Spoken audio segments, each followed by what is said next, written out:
Kronologi bos Bibi Kelinci unggah CCTV pencuri di restoran jadi tersangka. Nabilah O'Brien, pemilik restoran Bibi Kelinci Kemang, Jakarta Selatan, ditetapkan sebagai tersangka atas dugaan pencemaran nama baik oleh Bareskrim Polri. Ia dilaporkan oleh pasangan suami istri berinisial ZK dan ERS. Laporan itu dibuat usai Nabilah mengunggah video CCTV yang merekam aksi pasutri itu mengamuk di restorannya ke media sosial.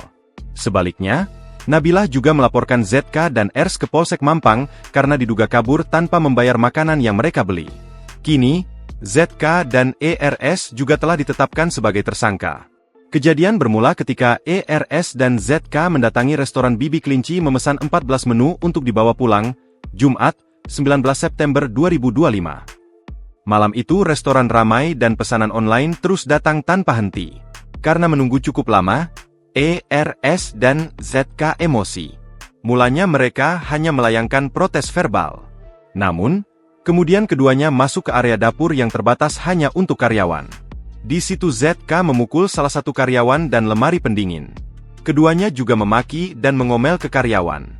Sampai akhirnya pesanan selesai, keduanya pergi begitu saja. Salah seorang karyawan sempat mengejar keluar restoran membawa mesin pembayaran elektronik, EDC, tapi tak diindahkan oleh keduanya. Lantas, karyawan melaporkan kejadian ini pada Nabilah yang saat itu sedang berada di luar kota. Saat rekaman CCTV sudah ada di tangannya, Nabilah mengunggah video itu ke akun Instagram. Warganet kemudian mengidentifikasi sosok keduanya sebagai ZK dan ERS. Nabilah lantas melayangkan surat somasi terhadap keduanya. Namun somasi Nabilah tak digubris. Akhirnya Nabilah melaporkan ZK dan ERS ke Polsek Mampang atas dugaan pencurian. Kamis, 25 September 2025. Polisi saat itu berencana memanggil keduanya untuk dimintai klarifikasi. Namun, ZK dan ERS lebih dulu melayangkan somasi balasan terhadap Nabilah.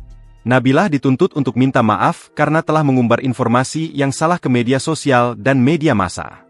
Selain itu, Nabilah juga diminta membayar ganti rugi sebesar 1 miliar rupiah. Permintaan ini juga tak dibalas oleh Nabilah. Sebaliknya, Nabilah kemudian dilaporkan balik oleh ZK dan ERS pada 30 September 2025 di Bareskrim Polri atas dugaan pencemaran nama baik dan penyerangan kehormatan serta fitnah di media sosial. Pada akhir Februari 2026 kedua kasus naik ke tahap penyidikan. Baik Nabilah maupun ZK dan ERS kini ditetapkan sebagai tersangka.